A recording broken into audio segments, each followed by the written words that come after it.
Сәлем достар, сіздермен бірге Казатар. Бүгін сіздерге iPhone iOS WhatsApp'ның 3-ші бөлімін түсірмекпін. Бұл бөлімі өте қысқа болып тұр және шұғыл түрде жасалған.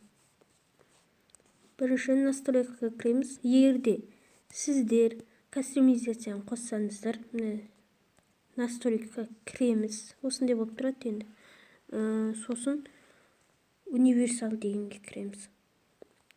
Styles и мына жерде iOS Smile деп тұрады. Осындай болып тұрады сіздерде. Осындай болып тұрады. Мына жерде, осы жерде болады. Осындай. Осы жерде тұрады. Соны жүктеп аламыз. Мына жерде тағы Style шрифт дейді. Мына жерден көп шрифттерді таңдап алуға болады. Сіздер шрифтті қайдан аламын деп жүрсеңіздер, осы жерден аласыздар. Міне сіздер кәдімгідей WhatsApp сияқтыларыңыз келеді ғой. Осы жерден үлгісін таңдап аласыз, WhatsApp сияқты. Мен черный үлгісін ұнайды. Мен мынаны таңдаймын.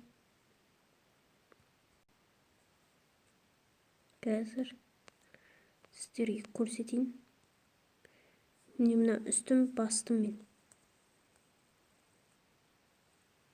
Қосылды. И мына жерде мына төбесінен хат келмей ме? Төбесінен сол жерде тұратын. Төбесінен хат келген кезде. Бұнда мен черный алып қоям. Міне черный болып тұр. Енді түсінбей жатсаңыздар, комментариядан сұрап алуларыңызға болады. Әрқашан жауап беремін. Сіздермен бірге болған Казатар.